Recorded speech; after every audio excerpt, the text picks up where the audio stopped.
Good afternoon and welcome to Good Afternoon Ghana on the news bit of Good Afternoon Ghana. My name is Ethel Popolampo. Coming up in today's headlines, the University of Ghana has suspended all social gatherings on campus with immediate effect following a resurgence of COVID-19 cases. Also, in the bulletin, communication team member of the NDC, Hamza Sihini, has called for the dismissal of suspended Chief Justice Gertrude Tokuno following her press briefing alleging threats to her life. This and more coming up shortly.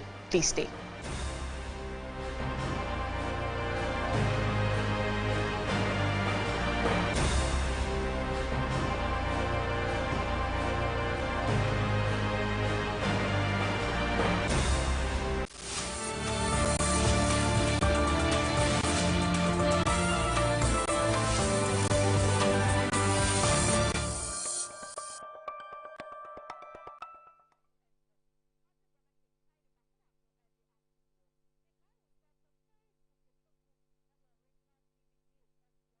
In our first story, Education Minister Haruna Idrisu has dispelled claims that one of the teachers who picketed at the ministry some 3 days ago died after being manhandled by the security of the premises. The minister maintained that no injury was recorded, challenging the minority leader Alexander Afenyo-Markin, who made the claim to produce evidence. The matter unfolded when the minister appeared before the plenary to respond to urgent questions.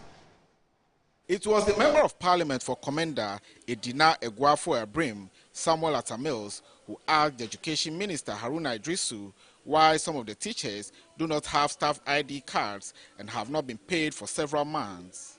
The minister in response indicated that the teachers are currently undergoing validation, confirming that most of them do not have staff identity, among other issues. There are some who have dates of birth on their national ID cards, not consistent with their SNIT details. And that is important for us because we need to make a policy determination when the person may retire from the public service, and we are guided by the information that is shared with us. So validation became an inescapable necessity, and there were also issues of self-reposting by some of the affected teachers in determining where he should be and not where the GES have directed them to be. And then also some inconsistencies with their Ghana card numbers. Mr. Speaker, our data reveals that a total of 5,643 newly recruited teaching and non-teaching staff do not have the staff IDs. The minister dispelled claims that the teachers were manhandled during the picketing at the ministry. A group of the recruited teachers under very different leaderships decided to picket at the GES headquarters and to assure the House that there was no manhandling of any of them. The minority leader Alexander Afenyo-Markin, whilst insisting on the claim that the teachers were manhandled, further indicated that one of them died as a result, a claim shot down by the minister. Before answering his question, preceded it with a statement, which statement has gained national prominence. That has to do with teachers who picketed at the ministry and were manhandled. And in fact, the media is reporting that one of them died as a result of the situation. Mr. Speaker, it's despicable lies that someone died. I challenge him to produce any dead body that he may have in his possession or the possession of any person. Is despicable lies. Nothing of that sort happened. There was no injury, no hurt. Mr. Speaker, this morning, even before coming to this house, I met with the president of the petitioners by name Dafor Eric, and their concerns noted as follows. Despite having received our appointment letters and fulfilling all professional administrative obligations, including assuming our respective posts and performing our duties diligently, a significant number of us have still not been issued staff identification numbers. Their main concerns. I assured him that it will be addressed. The minister, however, noted that calm has prevailed, assuring that the teachers will be paid when the validation process is over.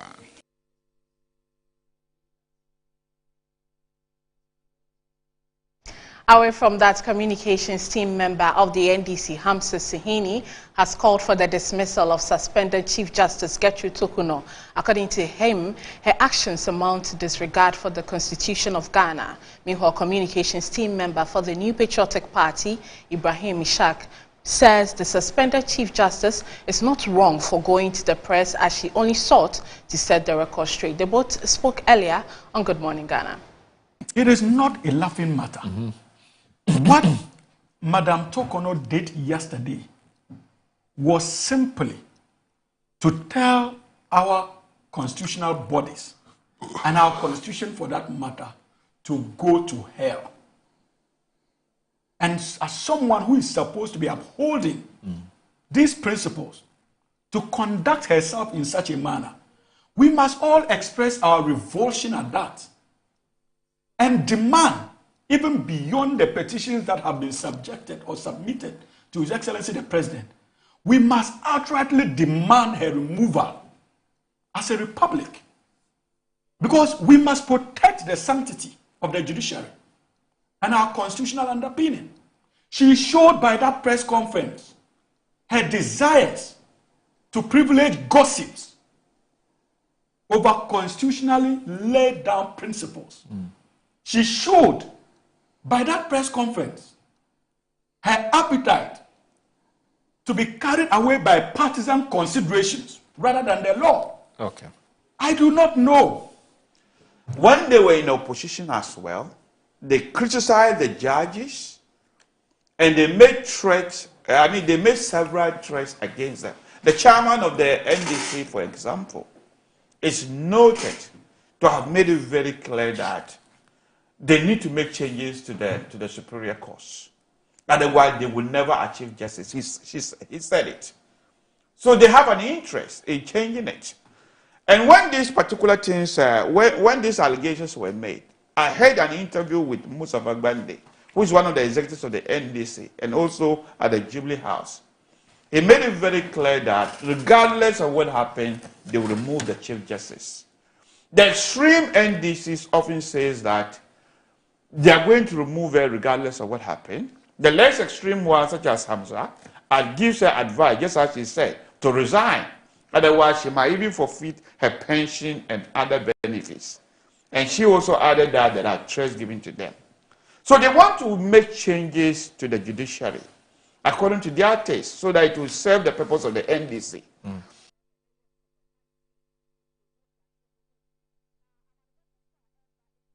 Let's stay a little bit longer on the CJ as legal practitioner Theophilus Donko has asserted that the Chief Justice cannot retire while investigations into the petition against her are ongoing. Instead, he suggests she should pursue alternative legal remedies if she feels unfairly treated. The issue of resignation at this stage is even in law too late for anybody who is under investigation to resign.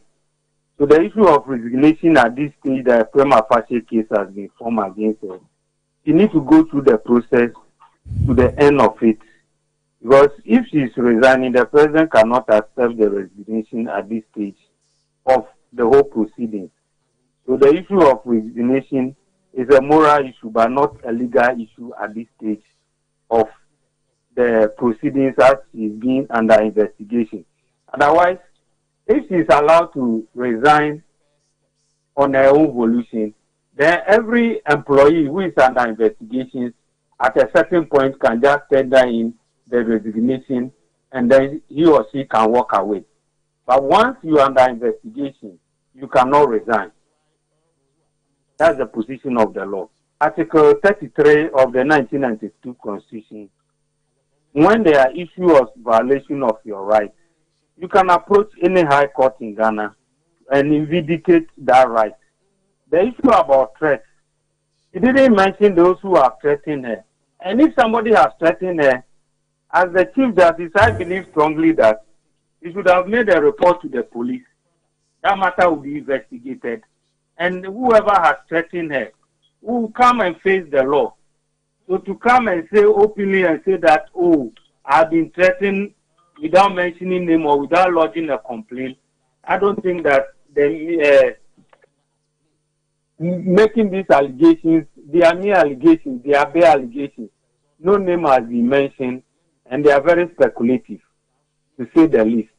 So I think that if she is being threatened, she can write. If she feels her life is under threat, she can write so that they will give her protection.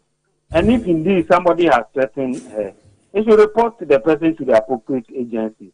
And in this particular case, they should report to the police that Mr. A, Mr. B, on so and so they threatened me through this means or through this mode.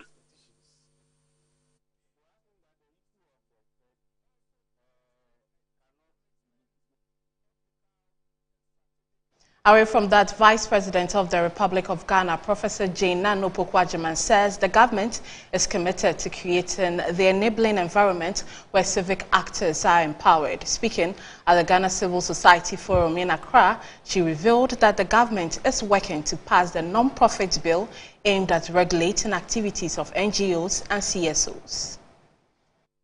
Under the theme, Reimagining Development, Financing and Civic Action, Challenges, Opportunities and the Way Forward, this year's forum is being held at a time of deep financial uncertainty and strategic repositioning for civil society organizations across the country. Speaking at the event, Vice President of the Republic of Ghana, Professor Jane Nano Pokwajiman, in her remarks, expressed government's commitment in creating an environment where civic actors are empowered. First has to do with reforming regulatory frameworks that govern NGOs and CSOs. There is currently no specific law in place that facilitates the activities of CSOs and nurtures the development of the civil society space. The non-profit bill is in the works, and we are committed to working with civil society to build consensus towards passing the bill into law, creating structured platforms for government civil society dialogue. This government has shown commitment in building citizens' actions around key reforms. On his part, the chairman of the National Development Planning Commission, Nee Moy Thompson, called for enhanced efforts in dealing with corruption cases in the country. Contrary to popular belief, there is nothing wrong with foreign aid. The problem is the misuse of aid, sometimes by the givers and sometimes by the recipient, depending on their motivations and also depending on the institutions and processes for deploying that aid. The case of modesty, transparency, credibility, and demonstrable impact of their work must be high on the agenda of CSOs. Otherwise, not even the high-tech approaches such as crowdfunding would be enough to build them from their financial quagmire. Beauty Emefanate is the Executive Secretary for Ghana Anti-Corruption Coalition. The Ghana Civil Society Forum continues to contribute to policy issues, ensuring civil society perspectives are represented in decision-making processes. Notable among one of these is the issue of the not-for-profit organization bill, and we entreat Your Excellency's support in ensuring that a bill is passed that is civil society friendly, not a bill that will restrict our work. Organized by Star Ghana Foundation in collaboration with a broad range of partners, the two-day event aims to be a pivotal platform for thoughtful leadership, policy influence, and cross-sectoral collaboration. Away from that, by December 2025, Parliament will pass the Ghana Innovation and Startup Bill to set a framework for the coordination of startups, policy and innovation towards unlocking economic opportunities. Director of Innovation at the Ministry of Communications, Digital Technology and Innovations, Emmanuel Ofori, made this known at a stakeholder roundtable organized by IRA HQ. The global digital landscape has advanced with borderless ecosystems where innovation meets opportunity for business startups. Worldwide, these startups are a driving force, developing technological and financial solutions for economic advancement. At a public-private roundtable organized by IRA HQ, First Deputy Speaker of the Bank of Ghana, Dr. Zakari Mumuni, highlighted the central bank's stance on innovation and the importance of regulating and strengthening legal bases for these digital financial platforms. In 2017, the bank conducted regulatory reviews and consultation of the payment systems to provide a strong legal basis for digital financial services. The review process led to the passage of the Payment Systems and Services Act 2019, Act 987, which provided impetus for the emerging fintech industry. In Ghana, Aya HQ has been a formidable force, training young coders and builders using blockchain technology for economic advancement. Here is founder and CEO of Aya HQ, Eric Annan, speaking at the roundtable. Ghana has the new raw material, the people. Let's co-create special innovation economy zones where startups thrive under enabling regulation, digital asset innovation, climate tech, decentralized identity, and they are incubated not in theory, but in real life. Addressing the media, Eric Annan stressed the need for partnership and support for entrepreneurs already training the youth in digital innovations. What we're seeking the government to do is to provide a framework that help and create an enabling environment for places like Aya and others who are doing this from their own resources to be able to scale it. What government gets, that government get more people to get to work, and they pay direct taxes to increase the government spending powers, and we all win. It's a win-win. Director of Innovation at the Ministry of Communication, Digital Technology and Innovations, Emmanuel Ofori, announced the passage of the Innovation and Startup Bill later in the year. We realize that this whole ecosystem, even though it's vibrant and it's taken up, does not have any framework guiding it. So the ministry is putting together a Ghana Innovations and Startup Bill. The Ghana Innovation and Startup Bill, the stage we are, is currently with a law firm. We are reviewing with ecosystem players, and it will be passed as one of the bills for this year. So by December this year, we'll have a Ghana Innovation and Startup Act, for which will help us be able to support the whole ecosystem. The call has been made for sustainable funding for the building of infrastructure and supportive policies. The University of Ghana has suspended all social gatherings on campus with immediate effect following a resurgence of COVID-19 cases. According to a directive from the Office of Student Affairs, events to be organized by GRASAC, SRC, JCR and departmental associations have been put on hold until further notice to safeguard the health and well-being of the university community. Now, let's take a look at the statements issued. This particular one is from the SRC, where the statement says the Office of Student Affairs would like to inform all student bodies that due to the resurgence of COVID-19 cases on University of Ghana campus, it has become necessary to suspend all social gatherings with immediate effect. GRASAC, SRC, JCR, departmental and school associations' week celebrations and activities are therefore suspended until further notice. These measures have become necessary to safeguard the health and well-being of the university community. Your cooperation is greatly appreciated. Also, the Health Service Directorate of the university has outlined some safety precautions to be observed on campus, and these includes the wearing of face masks properly, especially in enclosed or crowded spaces, washing of hands frequently with soap under running water, or using alcohol-based hand sanitizers, maintaining physical distancing of at least 1 meter where possible, and avoiding large gatherings unless absolutely necessary. Also, they've asked that students ensure good ventilation in offices. Lecture halls, and meeting room. So these are some of the measures brought out by the Health Service Directorate of the University of Ghana. But joining us via phone is Mr. Charles Bonigate. He is the head of disease control.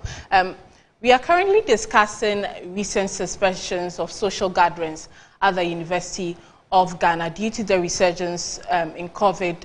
Mr. Gate, if you can hear me, good afternoon. And what factors could be contributing to the recent resurgence of COVID-19 on the campus?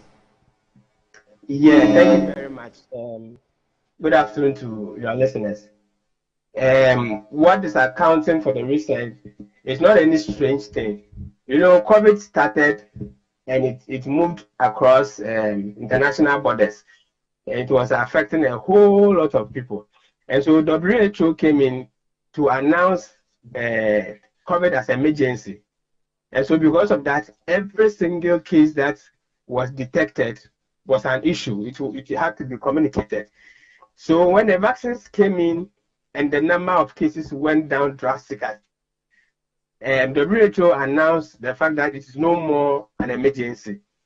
So matters around COVID was put to rest, even though sporadic cases were being detected in certain parts of the country and in the world. No noise were made about it. So actually, we did not certify that COVID is totally gone from the system. So the one that has come up in the University of Ghana has the one that has been communicated, and so making people know that COVID has come back. COVID was still with us. So that is the reason why that is a factors attributing to the resurgence. Right. So COVID actually had not gone totally. There were sporadic cases all around.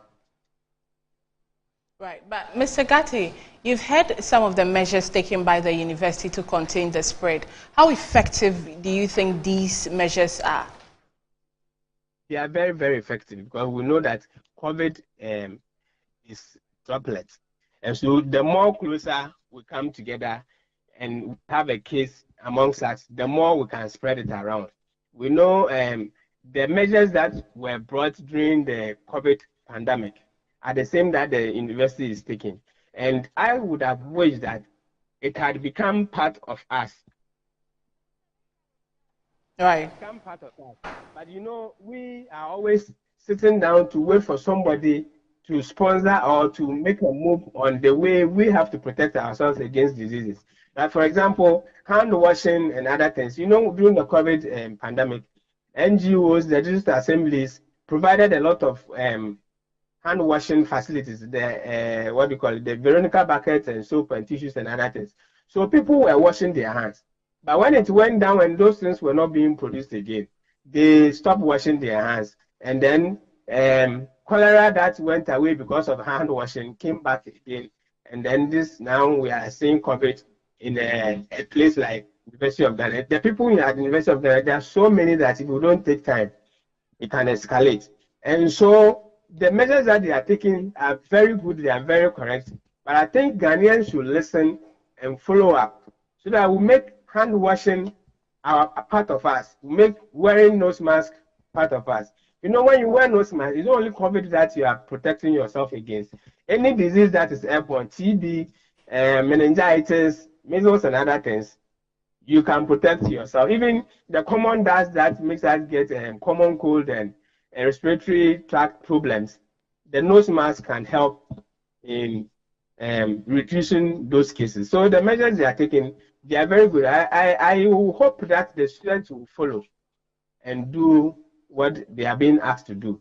I'm happy that they cancelled the gathering and other things that the SRC was going to do. It is very good action that they have taken. Right. Thank you very much, Mr. Charles Bonigate. Mr. Charles Bonigate is the head of disease and control. Away from that, Rahob Properties has refuted claims made by the Electricity Company of Ghana that the company's social housing project at Kwe Madamfa in the Greater Accra region is involved in power theft. In a news conference held on June 24, the general manager of the company, William Sasu, stated that the company will never engage in such activities. Monday, June 16, the Accra East region, along with the Dodowa district offices of the Electricity Company of Ghana, disconnected the entire Rahob social housing facility located in Kweyman from the main power grid of ECG. They accused the company of power theft, claiming that some houses were utilizing electricity without meters. During a news conference aimed at clarifying the situation, the managing director of Rahob Properties stated that only 10% of the Kweyman facility is currently occupied, emphasizing that there are no occupants without meters. You can see around that we have infrastructure already in place. I've done our roads, I've done our drains.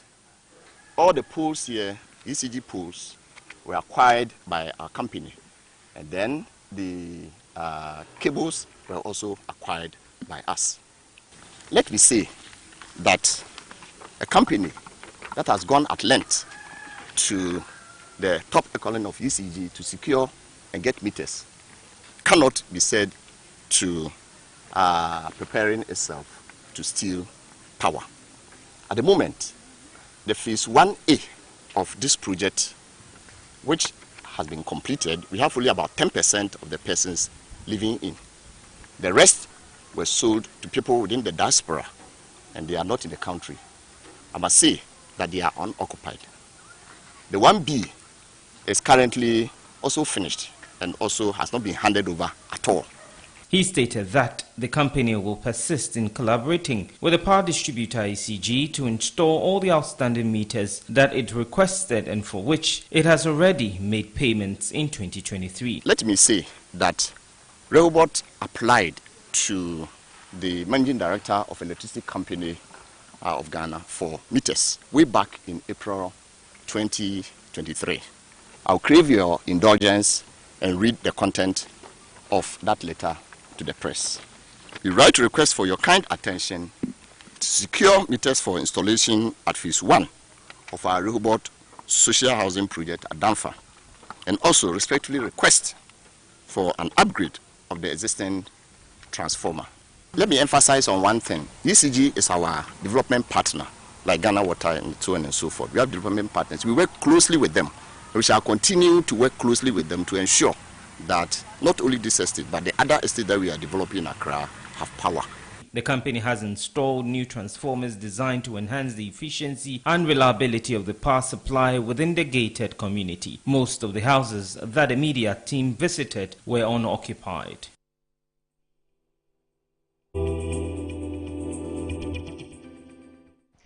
In IDGH, today government is in the process of drafting new legislation that will mandate plastic manufacturers to assume a portion of the expenses associated with the collection and recycling of plastic waste, as stated by Dr. Murtala Mohammed, the Minister of Environment, Science and Technology. Now, this proposed law, which is presently under development, will establish a compulsory extended producer responsibility framework designed to fund waste collection and recycling systems.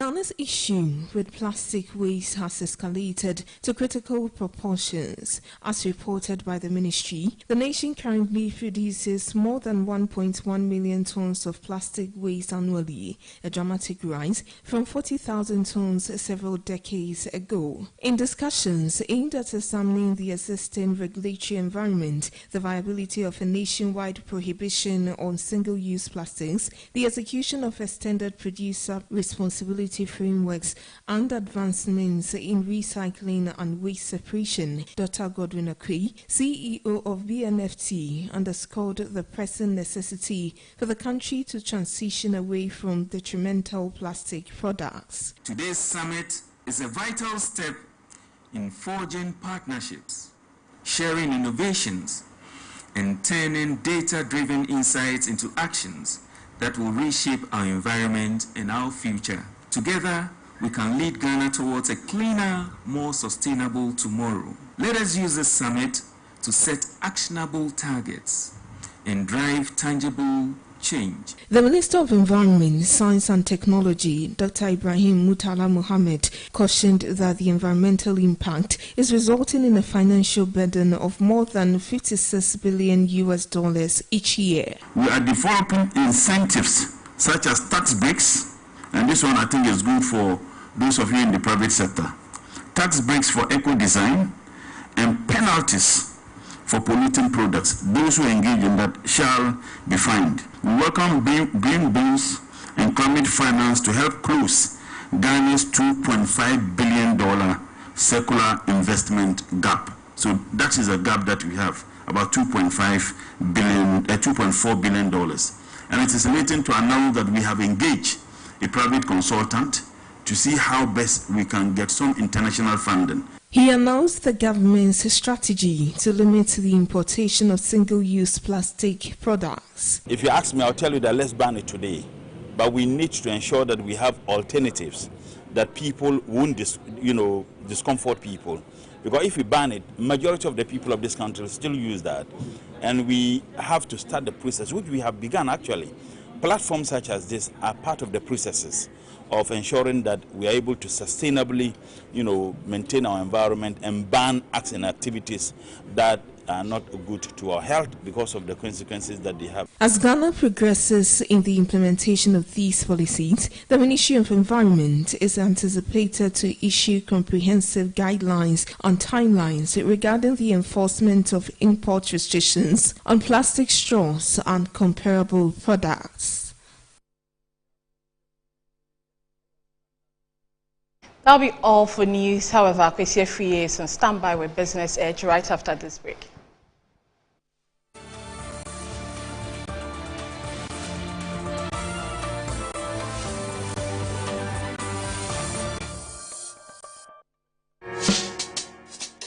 Whether you're a wholesaler, retailer, or consumer, MNC Logistics and Trading is your trusted partner in minerals and food commodities trading. Experience the difference with MNC Logistics and Trading for your commodities trading. We operate a well-equipped laboratory that smelts and assays gold to ensure transparent, credible, and reliable minerals transactions. Our general food commodity market deals with imports and exports of food products such as rice, sugar, and grains. We pride ourselves on delivering products that meet the highest standards of quality and taste. With our expertise in international trading and logistics, we bridge customers far and wide. Locate us at number 4 Neosai Interfo Avenue, East Legon, Accra. Call us on 030-299-8246 or visit our website www.mnclogisticsandtrading.com. MNC Logistics and Trading, hub of confidence. I'm here at Mycom JA Limited to show you the Promethean Active Panel, the ultimate tool for corporate institutions, hospitals, schools, and your home. With its crystal clear 4K display and an unbreakable screen with an ultra responsive touch technology. This isn't just a screen, it's a game changer. For corporate institutions and in schools, this active panel can be used for Zoom meetings and PowerPoint presentation. And your homes are not left behind. You can use it to watch all your favorite programs by just connecting to a Fire Stick, and you can get access to channels like Netflix and Amazon, and voila, you are in there. At Mycom JA Limited, we provide you with the best quality products from the United States of America with 1-year warranty. You can get Some movies change the world, and you'll find them elsewhere. Mnet Movies 4 is just in it to change your mood. Great. They turn an ordinary night into something awesome. Make you laugh louder, smile bigger, and feel like a kid all over again. Yay! This is so much fun! The only thing our movies are seriously serious about is making you happy. All month long. On Mnet Movies 4 for the easy, cheesy, silly, funny, snort laugh classic movies of your...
Good afternoon. Thank you very much for joining us on Business Edge, of course. Good afternoon, Ghana Business Edge. And once I'm seated, we talk purely about business, the economy, the banking and finance sector, aviation, agri, and so on and so forth. So just gone by is the new segment of Good Afternoon, Ghana Business Edge. And coming to you now, of course, we are coming to you live from our studios here at Rage in Accra. We are live on DSTV channel 277. You can get me also on Chairman Kwesiefri on Facebook and, of course, Metro TV news page. We have a very beautiful lineup coming for you this afternoon. And last Tuesday, I told you about some conference which is going on between Ghanaian businessmen and Chinese businessmen about the Ghana-China Business Forum, which was going on in Accra, where I hoped to have a little conversation on it. We're not able to. Today we'll bring that to you. And then the PURC has approved a 2.5% increment effective 1st of July. So from the 1st of July 2025, electricity prices are going to go up again, and you are expected to have an increment. We'll do the analysis of all that. So if we get the opportunity, we'll speak to the PURC on why they did this approval and the necessities of it and so on and so forth. But most importantly, I have two gentlemen here who are both economists that are going to help me divulge the issues this afternoon. So it promises to be very exciting. And when I come back from the performance of the cedi against the major trading currencies, I will introduce them to you. So let's see, for now, let's see how the cedi is performing against the major trading currencies as of this morning.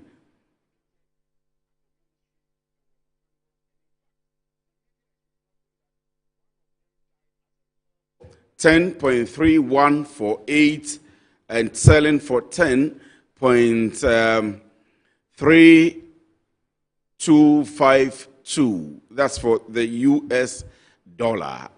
For the British pound sterling, it's buying for 14.0509 and selling for 14.0660. The euro is buying for 11.9868 and selling for 11.9986. So that's the average interbank exchange rate used by the commercial banks for transactions as of this morning. So as of the close of business yesterday, that was how it was trading, and of course it is now used for the explanations or trading this morning. Let me come back to the studio, and unfortunately today we are not able to bring to you the stories which are making round in the world of business, and I'll quickly introduce my guest here in the studio to you, and we'll begin the discussion. I've told you that on the economy we are doing a few things. We are doing the Israeli-Palestinian war. That's the impact, the oil production, demand for oil, and the currency performance across the globe. We'll do, if we have time, we'll do the 1 cedi per litre levy. It's on hold currently, but the minority in Parliament says that it should be entirely revoked from Parliament. We'll do the new electricity bill. In fact, that's what we are going to start with. There is the issue of the increment in the insurance premium as well. To my immediate right this morning is a chartered economist, Dr. Julius Debrah. Doc. Yes. Good afternoon. Thank you very much for joining me. Good afternoon. I hope you're doing well. I'm doing very well. I'm doing fine. I'm doing great. Well. Very well. And then we have Member of Parliament, Dr. Kabiru, our usual man. Thank you very much for joining us as well, Doc. Thank you very much, Afriye. I hope you're doing well as well. I'm great. And how is Parliament treating you? Well, it's been a good house. I mean, a very difficult place to be in. Having the onerous responsibility of representing, several thousands of people, where there is that single channel where they all have to funnel their aspiration, their frustration, their their needs and wants to ensuring that they get national attention or they find their expression within the context of broader national development spectrum. So it's a very challenging but a very, if you like, honoring job. Having to also be called a honorable member is not a small feat. So it's an honor done by me, by the people of Wale Wale, and for that matter, any other constituency to their MP. So the work of Parliament is ongoing. You guys see and monitor what we're doing. Sometimes very, rancorous, sometimes very diplomatic, sometimes very consensus building. By the end of the day, it all, I believe and I sincerely hope that should be the same to the future, that the supreme interest of the Ghanaian people is what guides the House. We belong to the minority. We forcefully make our way, we forcefully make our say, and then the government forcefully has his way.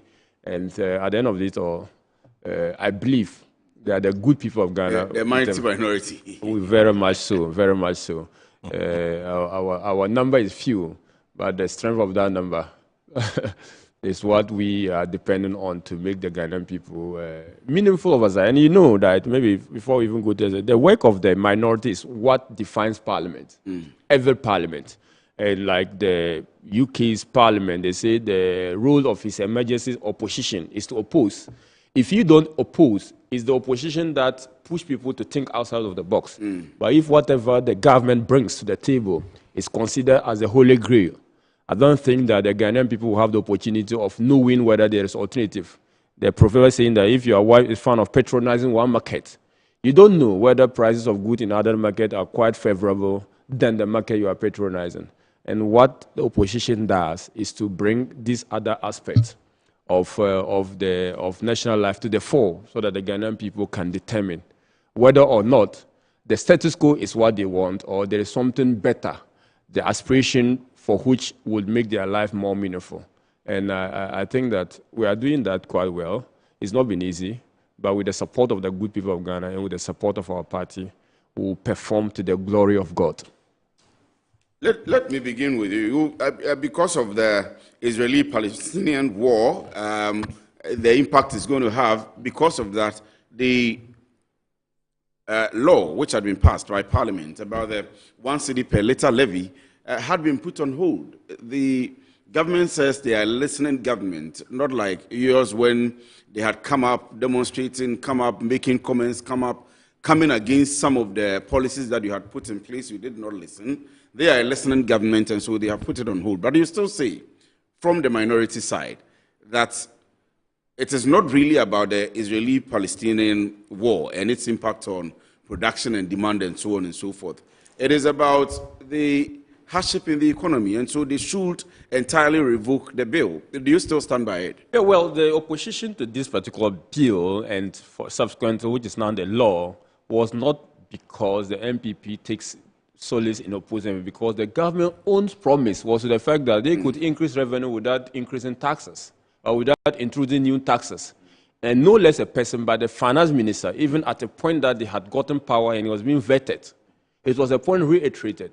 So when you have a government promising one thing and then coming just 6 months down the line without even the patience to wait for a mid-year budget, in the middle of the night, introduces a tax measure, every right-thinking Ghanaian would have reason to caution. Why would the government have to take that decision? But the justification the government gave was the fact that fuel prices were coming down and that they want to cash in. But the question we asked was that, okay, benefit that is coming to Ghanaian people, you want to cash in on that. But what if burden is coming to Ghanaian people? At a point in time, fuel prices were selling at 18 cedi. We're selling at 15 cedi per litre. Government did not do anything to remove taxes in order to lessen the burden. But if, again, it's coming to the good people of Ghana, and you don't think that you can, it's a windfall, and I can derive some benefit that would ordinarily have gone to the people, you want to take it by way of levy, we felt that wasn't right, that wasn't morally responsible, and that a government campaign on the back of tax burden would not do that. That was our argument. And they ignored our argument. Our argument was also the fact that, look, fuel prices volatility is something that government does not have firm handle of. We are an oil exporting country. We produce oil, right? Sometimes our budget is thrown off gear Not because government owned them, but prices in the world market have reduced and our oil revenue is not performing. Right? When that happens, it affects us. And so is the other country. Ghana is not a big player within the oil market or within the oil producing scheme. OPEC, the Organization of Oil Producing Countries, they control the huge sum of the market. So you are just a price taker, irrespective of the fact that you are producing some small volumes of oil. So mindful of that, we still don't plan over something you don't have a control over. All right? Unless, of course, you are not... The control is over just about one or two of the factors of the cost burden. So, for example, the exchange rate, government says it has been able to stabilize it, which goes into, of course, the pricing of the fuel. The deregulation aspect and the world oil market aspect, fair enough, government may not be able to control, but there are other aspects that government has a power over. And so they say that based on this, we want to introduce this new policy, and Ghanaians seem to have sided with them. A lucky man is he who passes air, and that goes to the wind of a direction where people are not located. Okay. If the wind of the air you pass is contrary to the direction of the wind and people are on your way, they will think that, okay, you've polluted the air. The government taking credit for the appreciation of the currency, for me, I've always stated, and it's a matter of principle, that it's good if government takes complete responsibility for everything, benefits and the bad. But you don't choose and pick that when things are going bad, oh, it is not my fault. But when things are going well, then it is my good work. That I see hypocrisy in that. For me, if government wants to take credit for the gain, I'll be magnanimous enough to give absolute and 100% credit to the government. But now that we are experiencing a depreciation of the city, which we are coming to even discuss, or we may discuss, yes, government equally will have to take responsibility for that. Me, if that should be the contours of the discussion, I will not have hesitation to say that let's pat government on the back and say that, okay, you brought down a depreciation of the currency. But don't run away to say that external factor, Russia-Ukraine war, is causing the depreciation of the Ghanaian cedi. When the same factors were not playing, you were saying it is your own ingenuity. But when they are beginning to play, then you don't want to push them. And that is sometimes the hypocrisy of our politics that sometimes, even as a politician, as a technocrat, I begin to get worried. But now let's come to the factors. Yes. Government did not play, this current government did not play any, with a greater respect, they played some role which contributed to the appreciation of the Ghanaian cedi.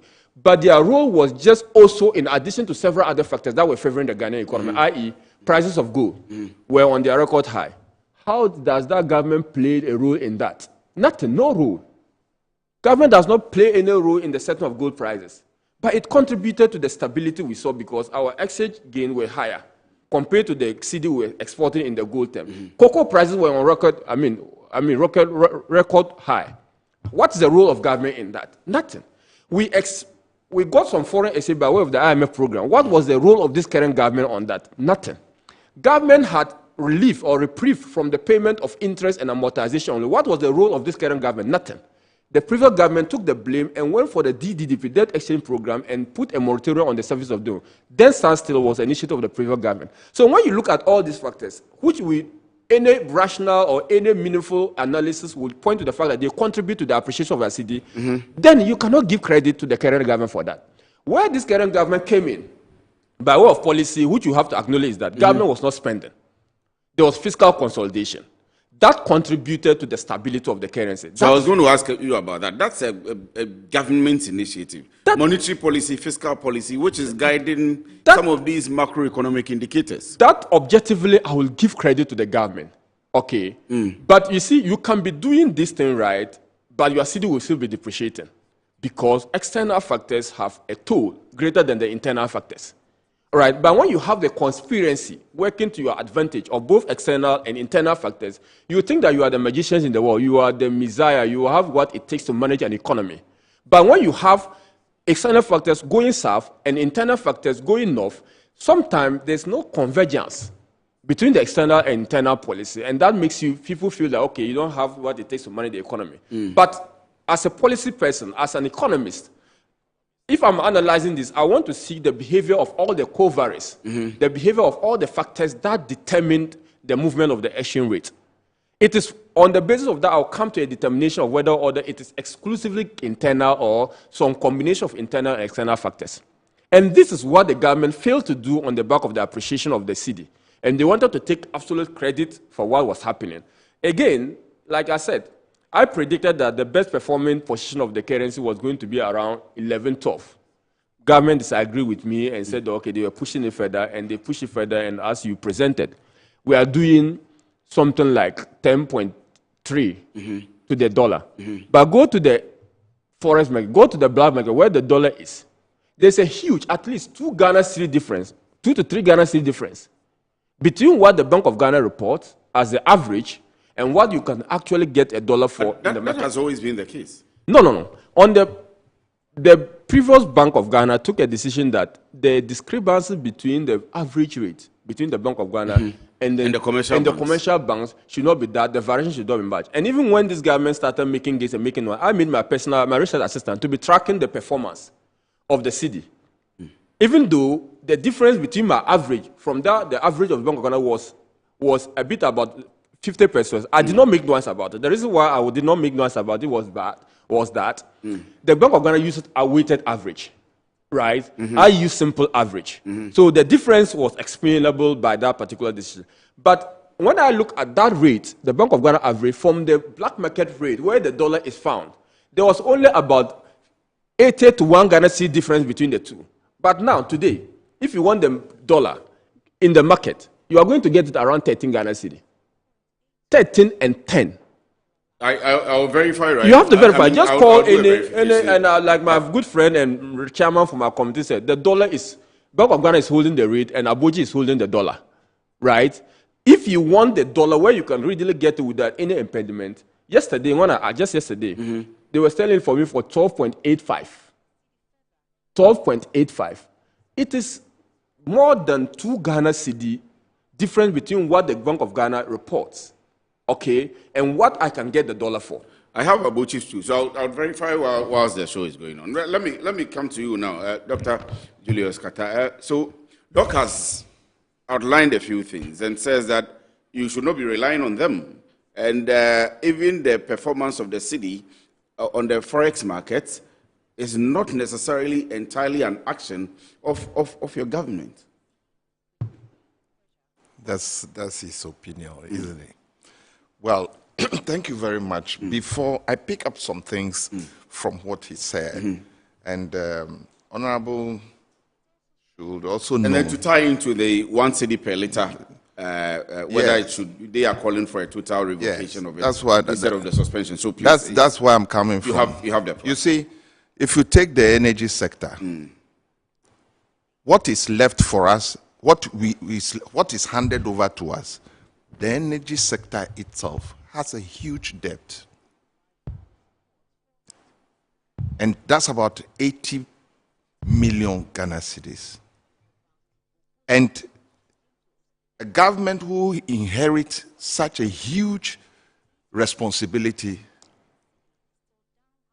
would have to do some metrics to be able to cover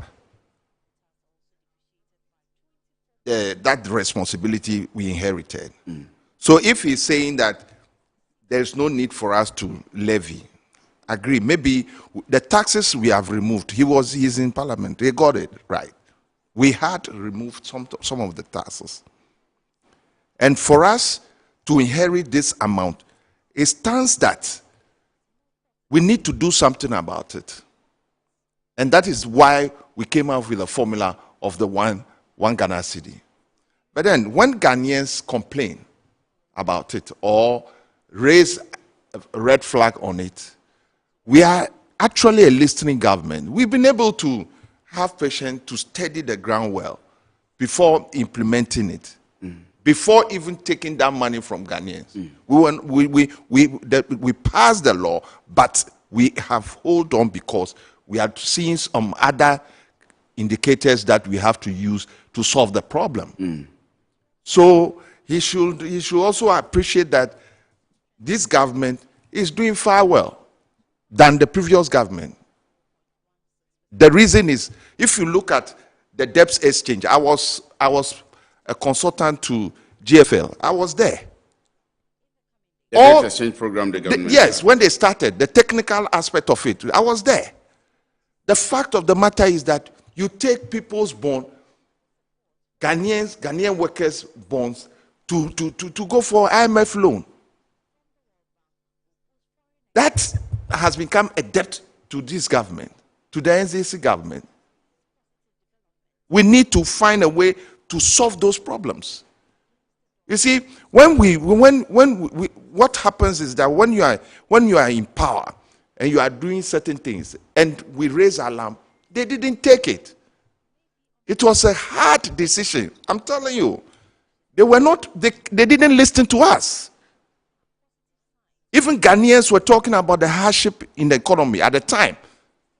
Tariffs were being increased. It's part of the agreement with the IMF to increase utility tariffs. So they said they needed to take the very hard decisions economically to get to a point where now the economy can be eased up at the time. At that time, so many taxes. So for example, the domestic debt exchange program. Yes. They said it was a necessity to satisfy the IMF conditions, and then now As an economist with experience, I think that decision, it was not the best at all. Okay. It was not the best, because I've worked for 40 years and I've retired and I'm at home. I'm not working again. You are taking my bonds to go and take a loan. I've never heard this anywhere before. Greek, they did it. They failed. Jamaica, they did it. They failed. You see, so are there no other ways where they can solve the problem? There are other ways they can solve the problem.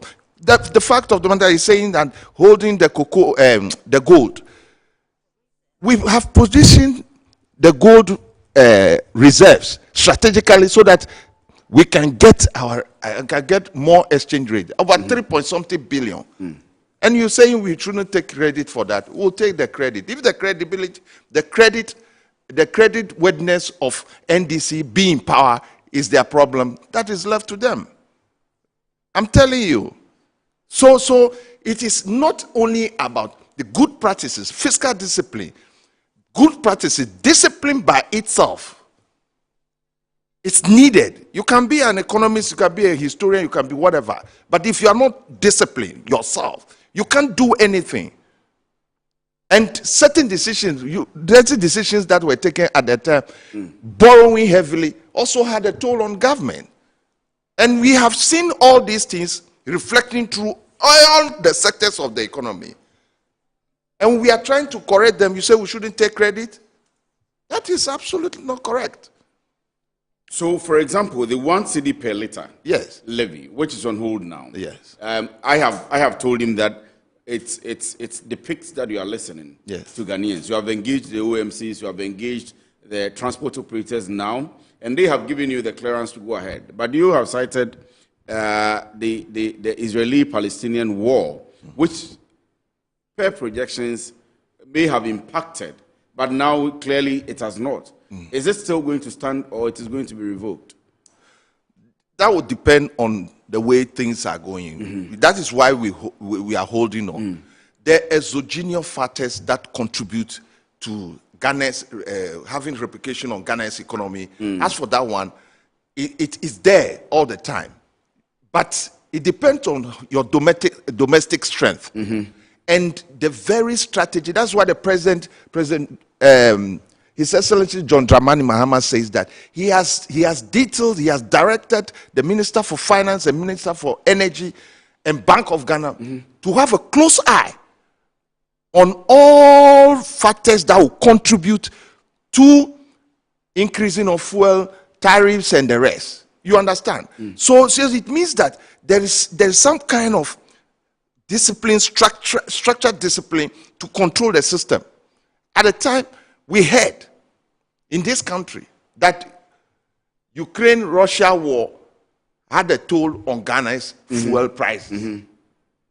Why is it that at this time, the question is, why is it that at this time we are not hasting to take the levy from Ghanaians? That tells you that there's some arithmetic going on there. And that arithmetic, it's important for us to use some fiscal discipline to solve the problem. So my agreement is it boils down to the physical position of the country itself. You talk about government is not spending. Should we inherit debt within 6 months and start spending slavishly? That is bad. I said it on the platform here that when you inherit a property from your parents, you have to value the property and know the stand, the value of the property. You need not stand up and start selling the property. Otherwise, you make mistake. You not get value for what you have. You don't know the strength of what you have. Because of the strength of what he has, that is why he's making the difference. That this policy, credit worthiness of the country should not be only celebrated by NDC, but part of it must be fine. Government is a continual process. But then, if you look at the nature of what they have created sector by sector, so huge. Some of the fans, when they mention it, it's off gear. Cocoa sector and all that. So to me, I'm not here to rebuttal, but I'm here to make clarifications to the issue. That's very important to me because of in the afternoons our focus is on the economy, business, how we grow it. But I'm going to go online to speak to Dr. Eric Kofi on the introduction of the new on the phone on the introduction of the 2.5% tariff. However, when I come back, I like the angle you are coming from, and I'll ask you about how we as a country, and this is not MPP and DC, I'll put the same question to Dr. Kabiru, are able to put in buffers such that issues like the Israeli-Palestinian war will not impact our economy that much in a way that we cannot be able to face it off subsequently. So how are we able as a country economically? We've seen Tor running, we are drilling oil here and exporting the crude and so on and so forth. What do we do to make sure that when issues like this are happening? But for now, the Public Utilities Regulatory Authority or Commission has approved, so from the 1st of July, has approved a 2.5% increment in the prices of electricity. I want to go on the phone and speak to Dr. Eric Kofi. Doctor, good afternoon. Thank you very much for joining me. If you can hear me, can you tell us why and what is the exact reason for which you have approved this increment? Thank you very much. In the first place, the increment is not 2.5, it's 2.45. There's a big difference between 2.5 and 2.45. 2.45, that's fair enough. Yes. So basically, as you may be aware, we have 4 factors that we look at when we are doing the minor tariff adjustment. Okay. And those 4 factors, I believe, are well known to you and the public. And those are basically the exchange rate, the inflation, the generation between hydro and thermal, as well as the weighted average cost of gas. Now, those 4 factors notwithstanding, this time around, we have an outstanding debt of 488 million. Previously, the last tariff that we did, we had an outstanding debt of 976 million cedis. And we said we were going to take half of that into consideration whilst doing the last tariff. And we said the other half, 50%, to be considered in this current tariff. So the other half, which is 488 million, we passed it through this current tariff. Aside from that, we also considered the inclusion of 27% of alternate fuels being light crude oil, distillate fuel oil, as well as the heavy fuel oils. Now, not all our plants are able to take up the gas that we have because the gas is insufficient. So we need some of the plants to be able to be powered on the alternate fuels, and we need to pay for that. So 27% of that has also been factored into this current tariff. Government has taken up the 73% of that particular cost. And then the tail end of it all is that we need to also make room for a reserve capacity margin. The reserve capacity margin is to allow us to have a grid stability and also the reliability of the grid. The reserve capacity margin is more like you have footballers on the pitch and you still have some on the reserve bench. So as if maybe one of them on the pitch is injured, you can always substitute with the reserve player on the bench. Now, as to whether you use the reserve player or not, you still have to pay for that reserve player who is sitting on the bench. So that's the essence of having a capacity which should be standing by in case we have a fall in one of the plants. This capacity can easily fill in the gap. So if we're to consider only the 4 factors which I mentioned earlier on, then in that case, we would have had a drop in the tariff, that is exchange rate, because obviously the CD has appreciated greatly against the dollar. And we've also seen a decline in the inflation. However, the weighted average cost of gas has inched up marginally. It used to be $7.62 per MMBTU in the last quarter. Now it's gone up to $7.71 per MMBTU. Notwithstanding all of this, the tariff would have gone down considerably if we had considered only these 4 factors. But because of the other 3 factors that I mentioned earlier on, that is the outstanding debt and the other reserve margin and the fuel cost, it also dampened the effect of the decline in tariffs. That's how come we have a marginal increase of 2.45% in electricity tariffs.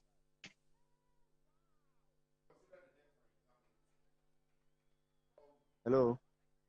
Right, so if you can hear me, thank you very much. I'm asking that if you consider the case of the debts, for example, should it not be a case of you pushing the ECG to increase its revenue mobilization rather than putting the burden on those of us who are paying already, increasing the percentages for us? Exactly, we are doing so. But these debts are debts which are outstanding. It's not current debts. So ECG is being pushed to collect more because per the utility benchmarks that we set for them, they're supposed to collect 98% of whatever that they've sold. So we are pushing them to collect more on that. But this debt, as I stated earlier, is outstanding debt from the last 3 or 4 quarters of the tariff that we have been doing. So it didn't start today or yesterday. It's been there since 2024, and we've been trying to cream it up in bits and pieces. All right, so thank you very much. I mean, that's well said. I'll come back to the studio. That's Dr. Eric Kofi, who is the Director of Research for PURC, telling us about why the increment in the electricity tariff beginning 1st of July. So I'll come back to you, Dr. Kata, on that last point that I wanted you to make, and then I'll go to Dr. Kabiru. The buffer stock. Yes. The buffer, yes, exactly. That's the point. If I may put this question before you, what happens to talk for the past 8 years? That should be rhetorical. Yes. There's no, how do we call it? There's no production. We're only buying and selling. You see, when my brother was there as the CEO of GMPC, Chachu Chikata, production was going on. We should have expanded by now. But what do we see? GMPC became a place of storage of fuel or oil and not using the crude to produce internally. So we have faced challenges there too. You heard that just about a week ago, you heard it clearly that we are going to revamp the system. It is important for us to revamp and expand the machinery over there and produce the crude ourselves. Buy the crude, whether it's from Jubilee Field or not, then we produce and refine. We refine and store more because of what we are seeing in other parts of the world, especially in Middle East. So that is the solution to the problem. And I believe that solution would definitely solve the problem. Secondly, the managerial aspect of the petroleum sector need to be strengthened. And the president has made promise that the Petroleum Development Hub will see a facelift. That is an initiative that is in billions. So I think we are getting there, and the NDC will definitely do it. Let me come to you, Dr. Kabiru. And first of my questions is the same question I put to Dr.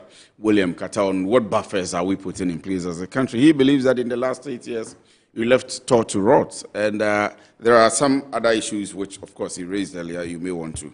So please, the platform is yours. Yeah, so first and foremost, it's unfortunate that Ghanaians will have to pay more utility for a supposed incompetence of an institution.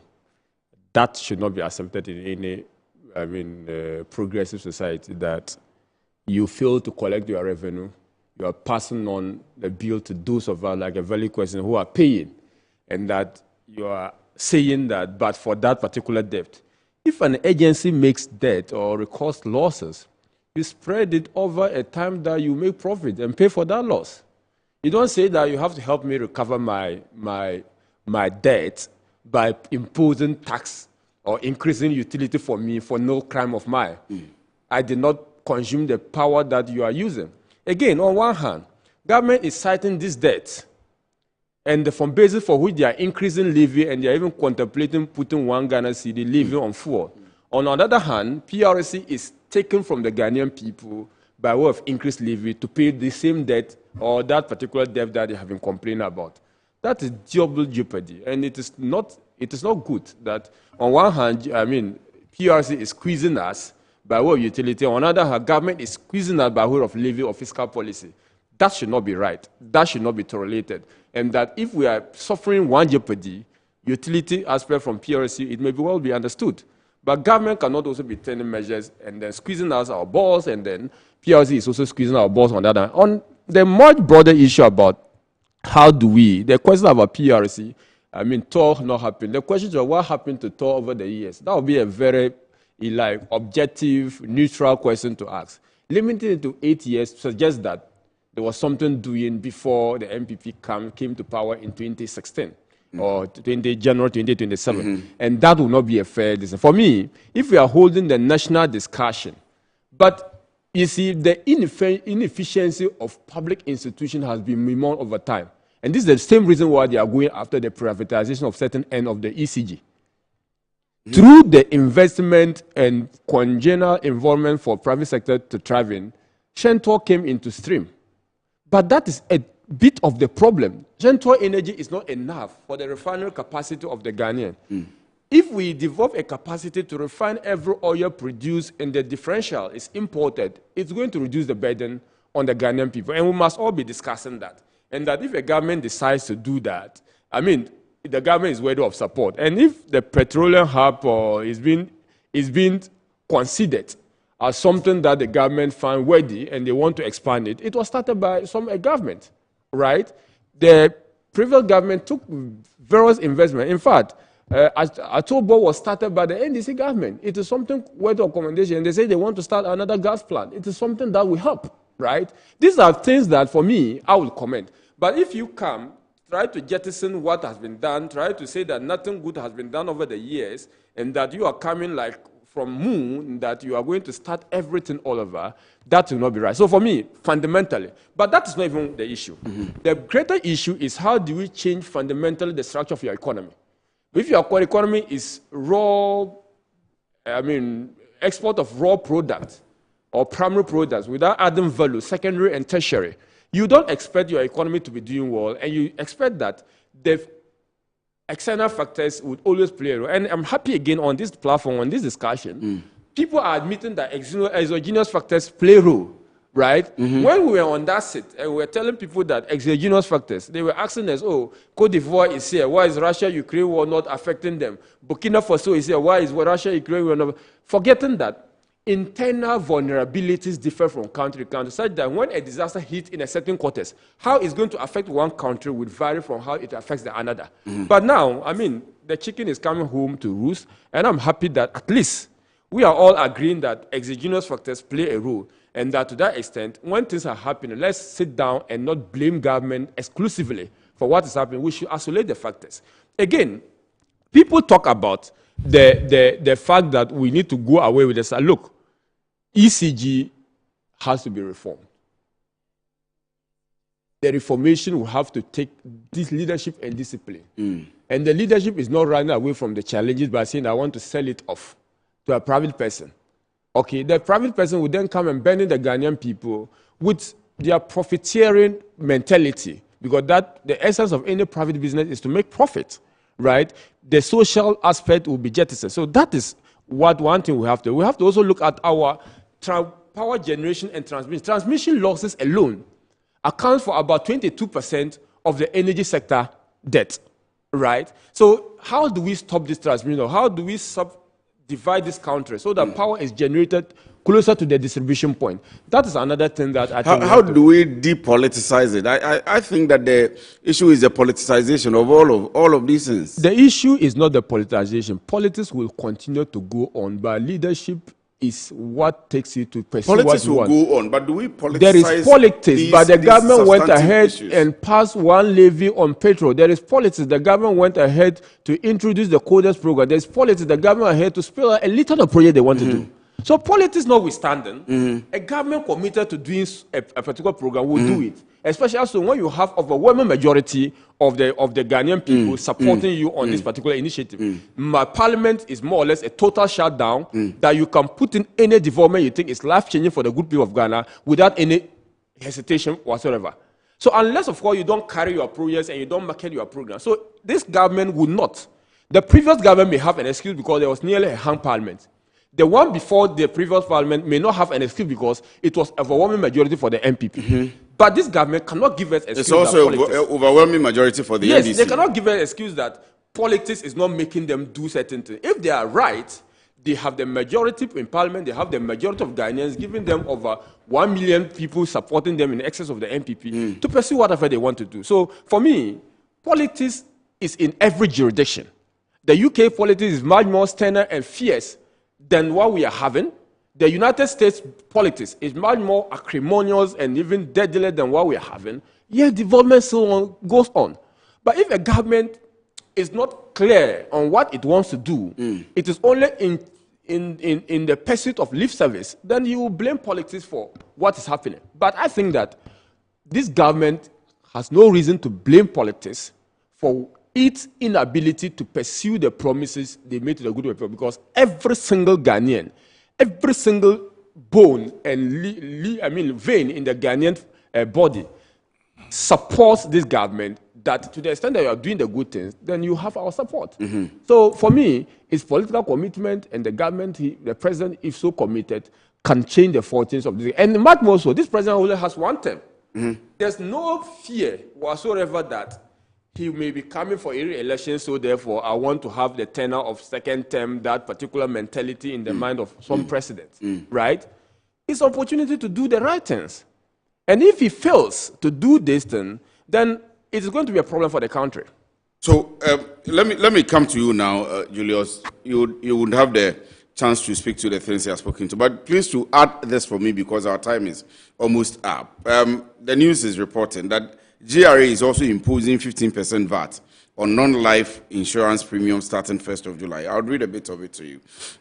It says the Ghana Revenue Authority, GRA, has announced a 15% value added tax, VAT, on non-life insurance premiums effective 1st of July 2025. The new tax will apply to policies covering areas such as property, health, and travel, but notably, motor insurance will remain exempt. The policy, which forms part of measures outlined in the 2025 National Budget, is expected to widen the country's tax net and boost revenue for public services. For businesses and individuals, this means higher premiums and non-life insurance products. Consumers seeking coverage in sectors like property, health, or travel may now pay more, potentially pushing some to reconsider or reduce coverage levels. While the move may strengthen government revenue, it could also place an added financial burden on households and SMEs already navigating a high inflation environment. I will not comment on this. Let me leave that for you. Yes, I have to be honest with you. I'm hearing this for the first time. Right. Okay. So I need to have analyze it well. Take your time. Yes, that's fine. That's fair enough.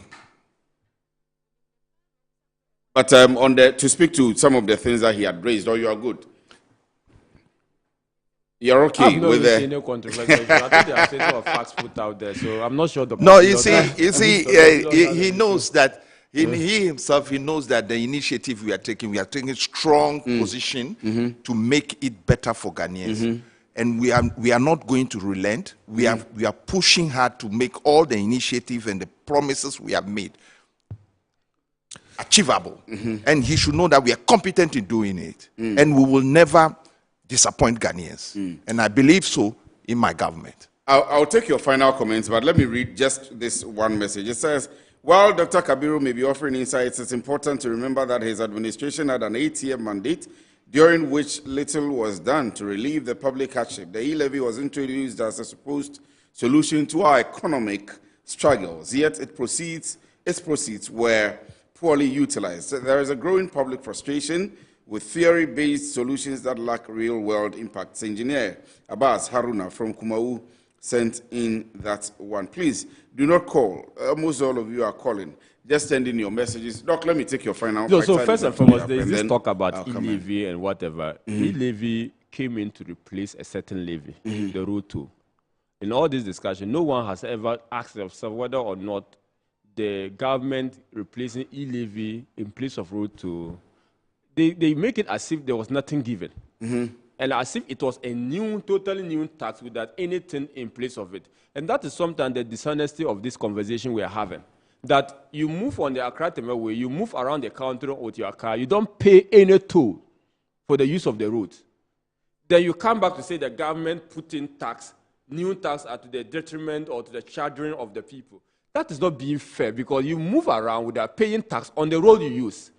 You get it? So sometimes, for honesty, people need to acknowledge, even though we detest e-levy and the road toll could have been kept and e-levy not coming, that argument could be made. But to send a signal that e-levy was something something new without replacing another within the revenue handle is not being true to the Ghanaian people. Again, when the government came to power, the NPP government came back, there were energy sector debt. This is not the first time we are having legacy debt. As much as the same debt that we are having now, or more, was handed over to the NPP government. But we never went ahead increasing utilities because we want to clear the debt. We never gave excuse to the fact that Dumsor should persist because there is debt to pay. The NPP government, even on the back of that, you know the discussion about the 17 nuisance taxes, went into his budget for the first time. No budget has contained such tax reductions. Okay. Later on, there were certain taxes also being introduced, we must acknowledge. This government said they were going to introduce taxes. They introduced new taxes. Just today, yesterday, GRA is announcing that they're going to start implementing 15% VAT on non-life insurance. This was something in the books of the government wasn't implemented. This government never implemented. The NDC is coming to implement that. That is a new tax. Okay. And aside this, there are several other taxes. There's sustainability levy, growth and sustainability, all of those things we've been discussing. But to suggest that this government increase or decrease taxes is not true. It's only betting levy, which they have taken away, which was just a drop in the scheme. They have taken e-levy too. They have promised to, in the media review, they have promised to take all by the end of the year, take away the COVID-19 levy. They should do that. Let me come to you, though. Emission tax was removed. He is aware. Emission tax is not removed. He is aware that e-levy, we have removed it. We promised Ghanaians we have done it. Look, I want to say that Honorable had mentioned that the road tolls, sometimes it is good for even the citizens to pay their tolls, to slow down on driving. Oh, really? Those toll booths also has its advantage. You took away that the road is free, like you are saying, and then you introduce e-levy on the pocket of Ghanaians, direct Momo collection. Some people are in the village, their brothers and sisters are in the city, they send money to them. You are taking that tax. Then you better leave the toll this thing. And I want to say that, fair enough, we have done it. When we will do it, the more, we are going to make sure that every sector, every policy that NDC mentioned in their manifesto, which I'm part of, will definitely see the light of day. Dr. Julius Kata is a chartered economist and a member of the National Democratic Congress communication team. we would like to emphasize the chartered economist part for the purposes of this discussion. And of course, Honorable Dr. Tia Kabiru is a member of parliament for the Waliwali constituency. He's also, of course, an economist as well. And they have done us the honors of helping us to emphasize my chartered economist, because I am too. Okay, so he is a chartered economist as well. And they have done us the honors of helping us discuss some of the issues, including that of the new electricity bill and the 1 cedi per liter, the insurance premium, Israeli-Palestinian war. We'll leave them here, and I'll take a quick break. When I come back, I told you about the Ghana-China business discussions that we are going to have. Stay with us. We'll be right back.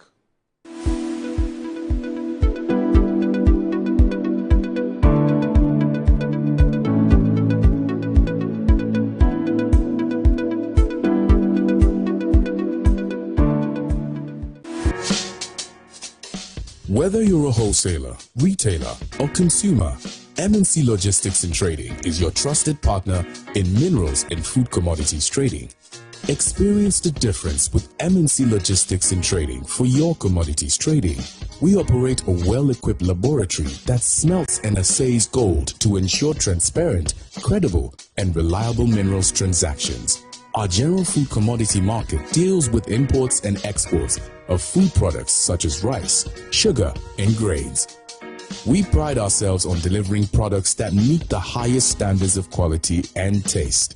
With our expertise in international trading and logistics, we bridge customers far and wide. Locate us at number 4 Neosai Interfo Avenue, East Legon, Accra. Call us on 030-299-8246 or visit our website www.mnclogisticsandtrading.com. MNC Logistics and Trading, hub of confidence. I'm a branch manager. Of course, I accept only quality and affordable printed souvenirs for my promotional campaigns. I'm the head of academic affairs of a very important institution in Ghana. Of course, we only deal with quality, reliable printing companies for our institution's printing materials. I'm talking about appointed time printing. Appointed Time Printings. We take pride in our extensive print scope that transform your ideas into captivating visual masterpieces. We delve into the core objectives and vision of each print project. Precision printing is at the heart of our printing process as we meet your tight deadlines. Our rigorous inspection, color verification, and overall printing excellence are assured. 20 years of printing excellence. It's always a pleasure working with you to create a vibrant, dazzling printing experience that gives you a masterpiece. Appointed Time Printing, your world of quality and affordable print.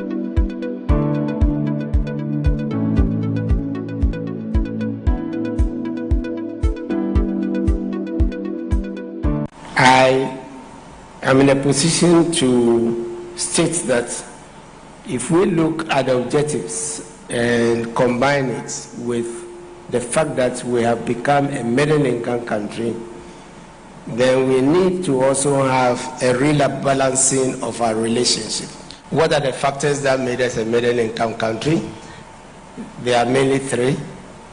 1, HIPIC, which enabled us, divert some forgiving debts into the economy, which led to, in particular, the construction boom. Enabling, Ghanaian investors to go into partnerships, with Chinese and other, companies. It is also the reason, the second factor, that services overtook agric as the largest sector of our gross domestic product or GDP. 当时服务这块也超过了农业这块对 GDP 的贡献。Then that includes construction services. 也包括建设这一块。Together with the financial services sector. Then came petroleum, and today we can count gold, which we are streamlining. We can count lithium and others, which seems to therefore cement our position as a middle-income country, particularly and likely an upper middle-income country, if, as His Excellency is keen to bring back 3 or 4 oil fields into the country, we will definitely or most likely become an upper middle income country.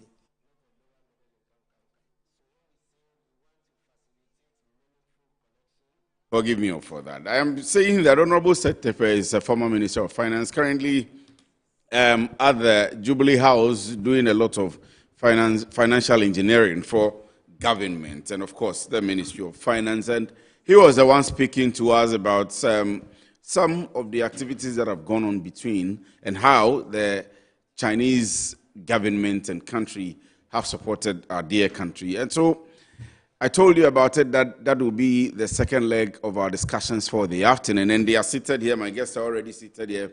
The event started on Monday. I don't know if it's ending today. I'm going to ask them about it. Dr. Abdul Jalil is our very own man. He's a lecturer at the University of Professional Studies, UPSA, and a consultant, FT Global. Doc, thank you very much for joining us.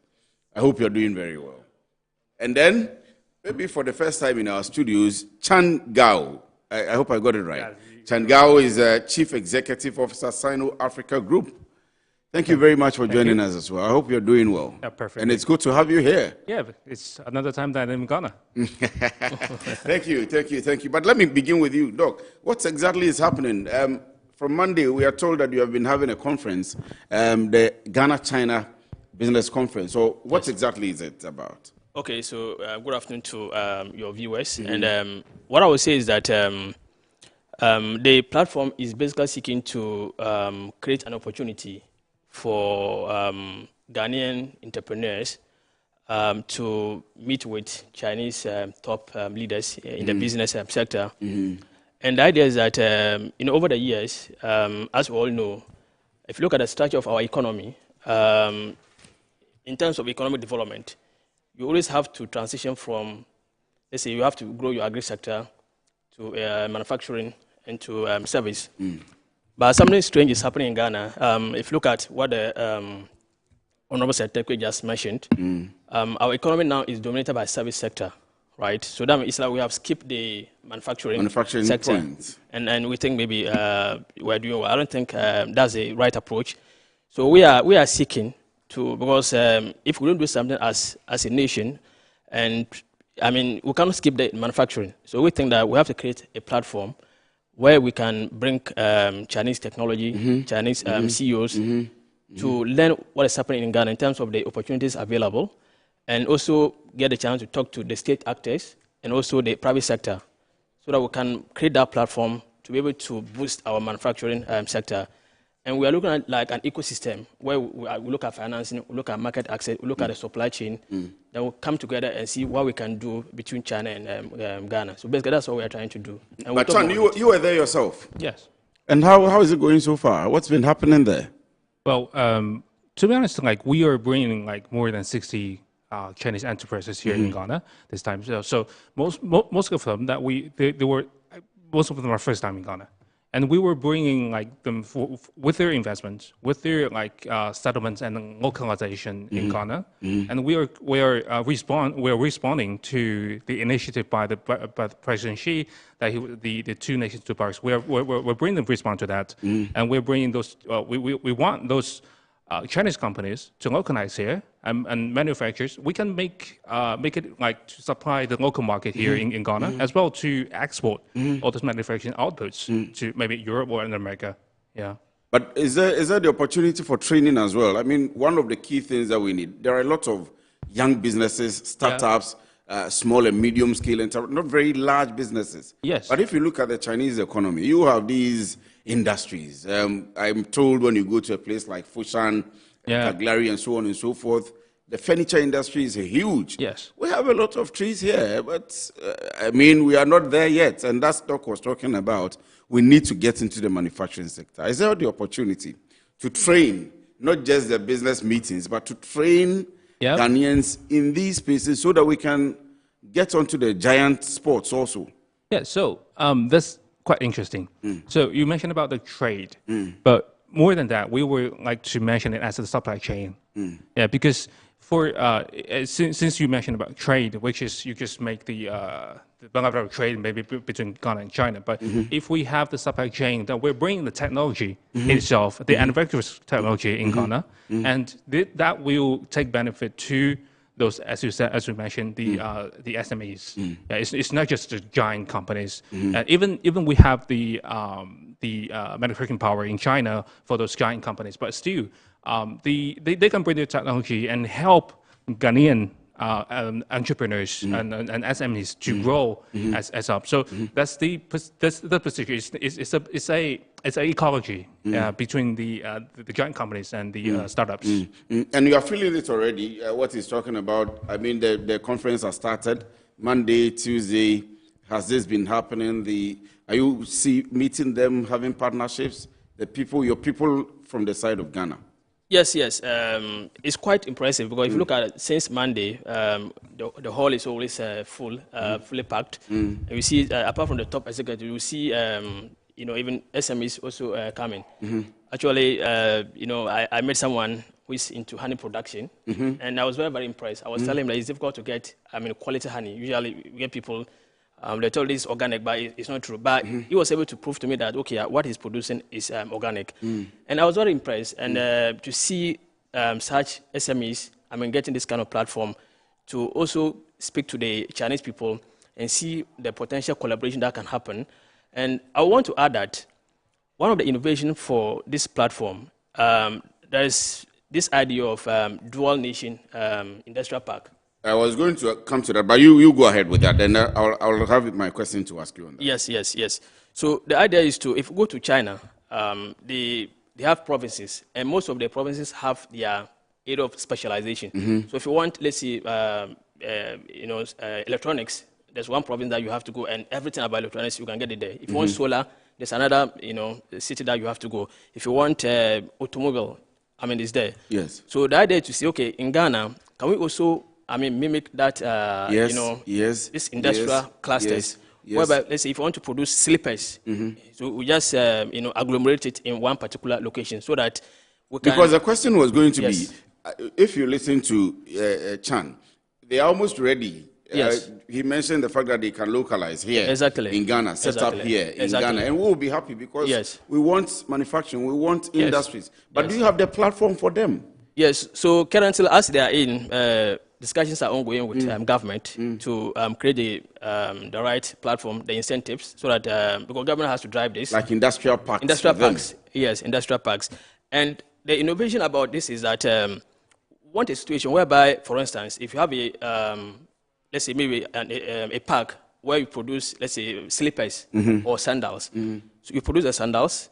If you have to sell maybe to China, someone is there to take those slippers to China, or maybe another person can take the slippers to Burkina, take the slippers to any other country to sell, basically to export. So we want to create a platform whereby if you are a small business, even once you manufacture, there's access to market in that zone. And I think that's what China has been able to do. They create, the platform whereby you have the access to the market. So you are speaking about technology transfer, you are speaking about the local and everything. If you create the platform, is that the case? Exactly. If we create the platform, you are ready to set up here in Ghana. Some of your companies, not all of them. Yeah, for instance, like for me and our company, we were here 8 years ago. Now we have 2 greenhouses parks here for producing like the tomatoes, onions, something. And the same thing that we need to bring the technology from China to take the benefit to increase the efficiency of everything here. So the thing is, even there is an industry here in Ghana already, and we can bring more advantageous technology to improve it, which is what we would like to see in the short term as well as the long term. Yeah, we can bring even with the technology advances, and we can have even have the technology upgraded here. And one issue is also about financing, and I will come and ask you about financing arrangements.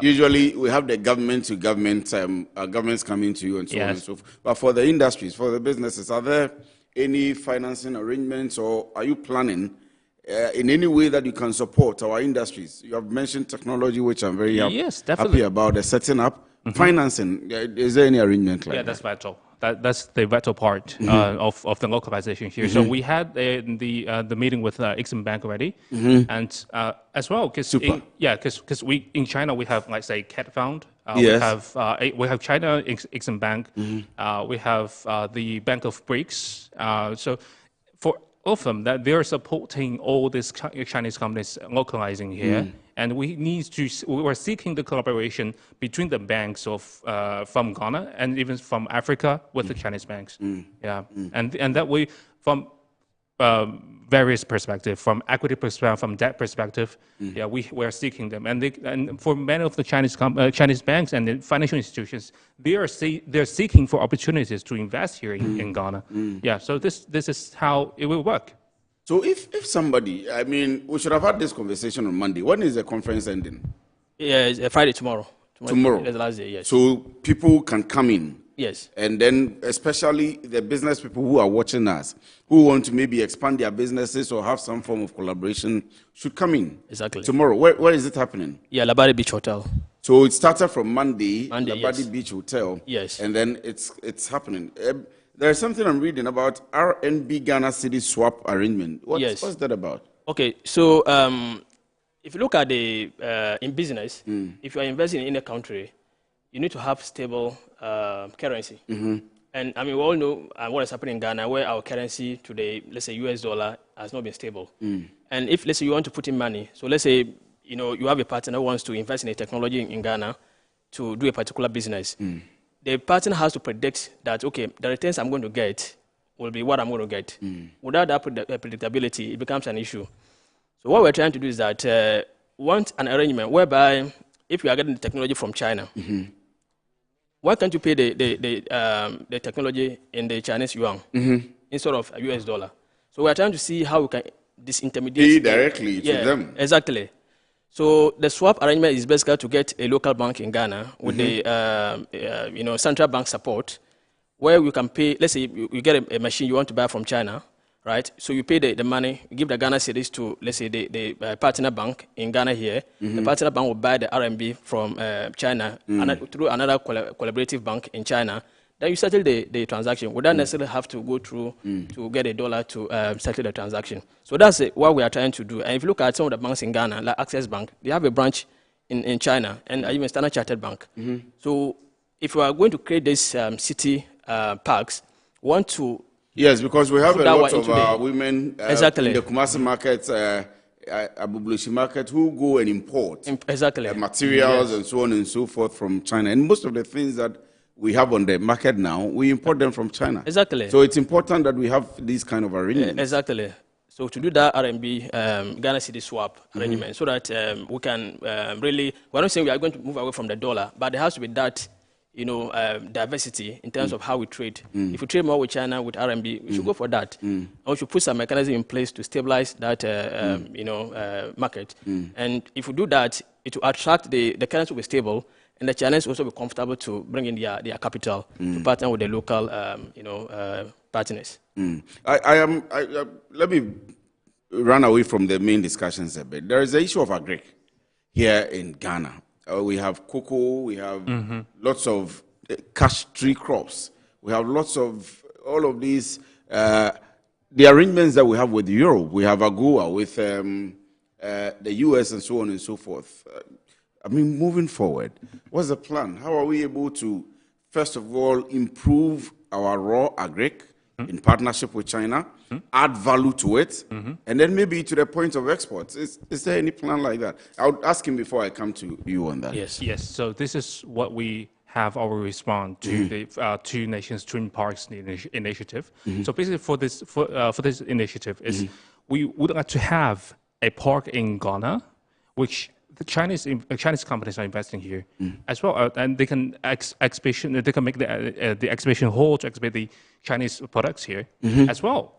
For Ghanaian products, we have an exhibition center in China, and we have all of them. Their like raw materials or processing or the processing line settled in China. So we have both raw materials to be processed here in Ghana, as well we can have it exported to China for the processing, and we export. They can go to the Chinese market, and as well they can go abroad, like Japan, Korea, or Southeast Asia, which is the way. And let me come to you on the same point. On the agric, how is the collaboration like? Not, of course, manufacturing is important, and some of the agric produce would need the manufacturing setups and so on and so forth. Yes. But transitioning through, and you have just told us, development economists keep telling us, transitioning through the agric to the manufacturing and now to the service. We are on the service all the time. Yes. What's the collaboration? How are we able to use the support they are ready to give us as a country to move forward in this line? Okay. Before I come to that, I just want to give you some data, just to for our viewers to see. If you look at China, for instance, China has 10% of the arable land, in the world, but they produce 20% of global food. And actually, I think China is even the leading producer of rice. Africa has 65% of arable land, and we produce 9 to 10% of food. So you see the sharp contrast. So it's about productivity. So whilst China and US and other countries have been productive in their agriculture, we are not being productive. And it's because we don't invest in the technology, in the research, in the processing. So this dual nation arrangement that we are discussing is basically for instance, if you look at cashew, years back, even now, Ghana will produce cashew. Cashew is produced, 97% is taken to India. They process it in India. Then we bring the cashew back to Ghana in the malls for us to buy. Why? Processing cashew is not anything complicated. So we are saying, okay, this platform. We do same in a lot of, even cocoa, we do aluminium, almost all our products. You understand? We pick the raw material, export it, go and refine it or process it, and bring it back.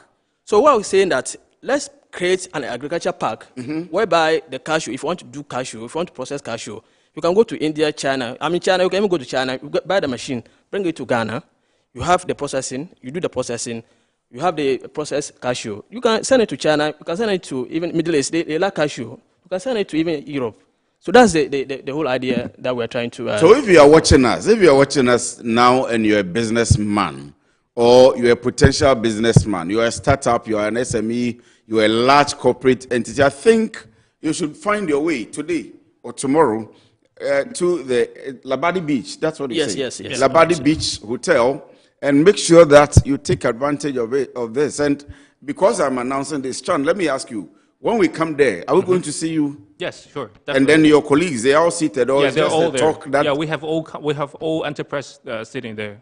So what we saw was just the opening ceremony. Yes, opening ceremony. Where Honorable Setepe was talking. Yes, opening ceremony. But now you are set up, we can come and sit with you and have an interaction with you. Yes, sure, definitely.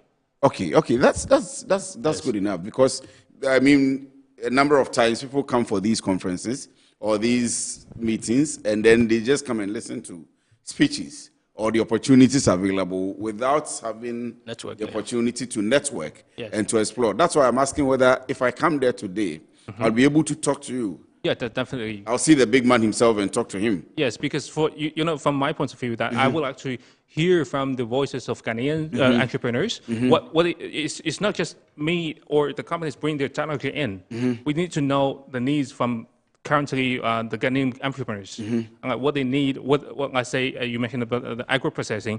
Like what's the current circumstances? What's the current situation? What kind of technology upgradation we could bring from that? So we should grab the proper technology for the current situation. And say we have like mango chips processing, we have pineapple chips processing, but it's just the processing itself. But we need to know what kind of technologies. We can do heating, we can do like cold draining. Yeah, we can do all kinds of that. So we need to know the market and the needs. So the sectors are also not limited. So for example, maybe just agric or pharmaceuticals, but everybody, people in education can also come? Yeah, definitely. We have, so we've got enterprises with education, with transportation, with roads and highway buildings, energy sectors, and agri sectors, Yeah. And so you will also encourage, I mean,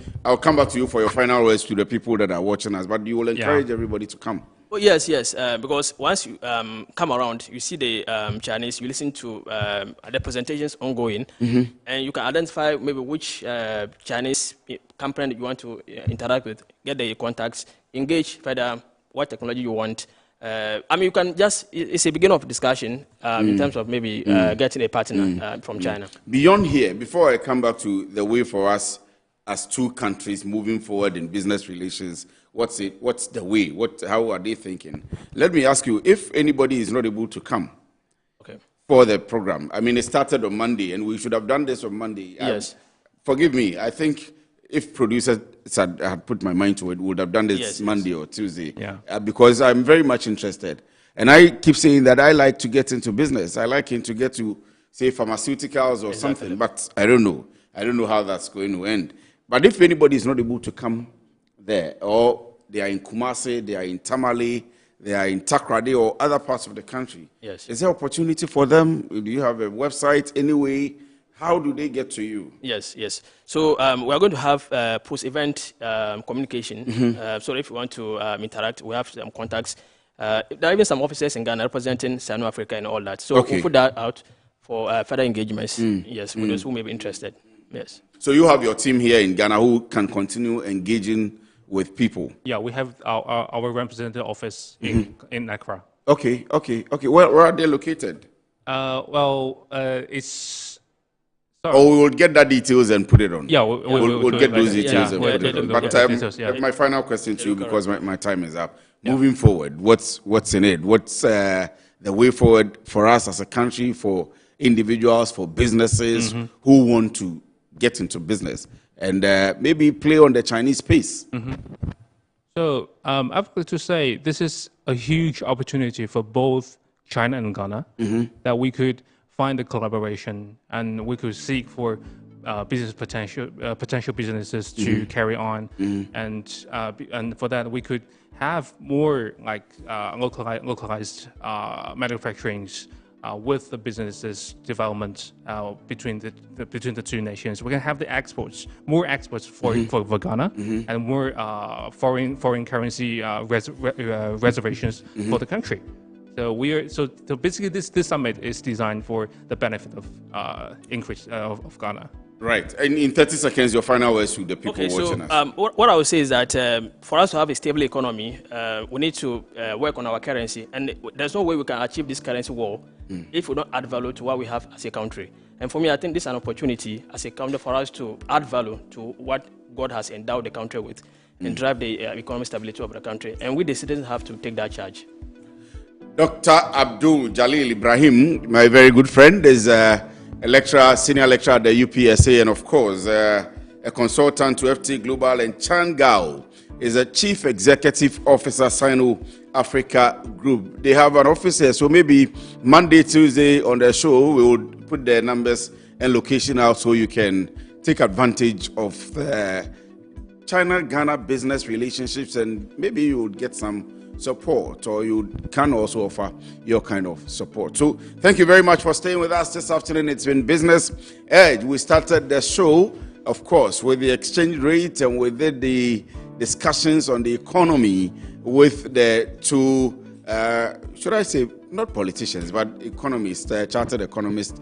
And then we have ended with the China-Ghana business campaign, which is going on. My name is Kwesi Afri. This is Business Edge. Thank you very much for doing the watching. Good afternoon.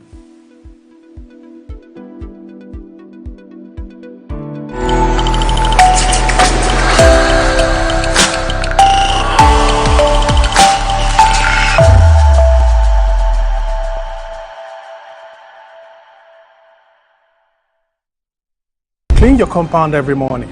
It's cheaper than treating malaria. Don't wait for government. Lead the change.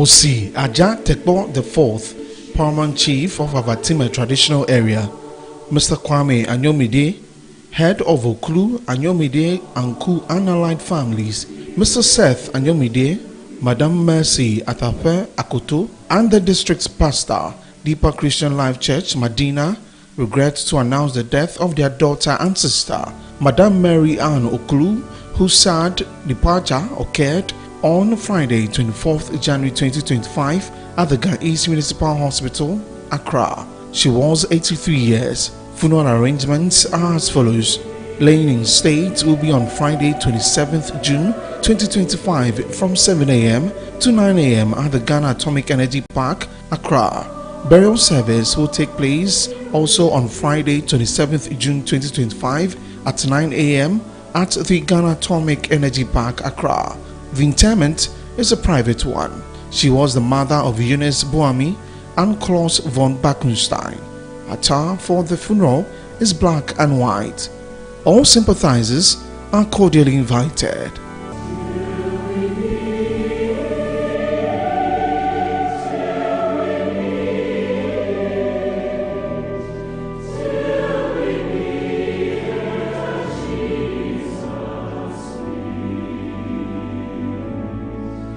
Everything in the world revolves around science, technology, engineering, and mathematics. Enough of classroom memorization. Science must be practical. That is why the Quiz Talk is bringing Ghana's first ever National STEM Quiz. This program will spark the students' interest in STEM. Science. Science, of course, is the mother of all creation. Starting from creation itself, from the plants to the animals, everything you see is STEM about careers drive modern economies. From engineering and medicine to software development and space exploration. Engineering combines both science and technology to solve various problems around our society. For example, the roads we use, the cars we drive, and the airplanes we use to transport ourselves from one country to the other. What can you do to solve human problems? Come, join us on Quiz Talk, coming soon. So come to Quiz Talk and then demonstrate your skills and help us with the STEM education.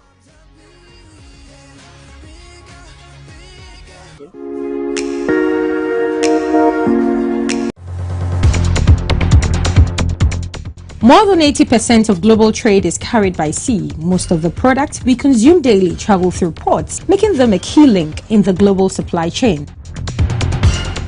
The Ghana Ports and Harbours Authority is committed to ensuring the enhancement, resilience and sustainability of port infrastructure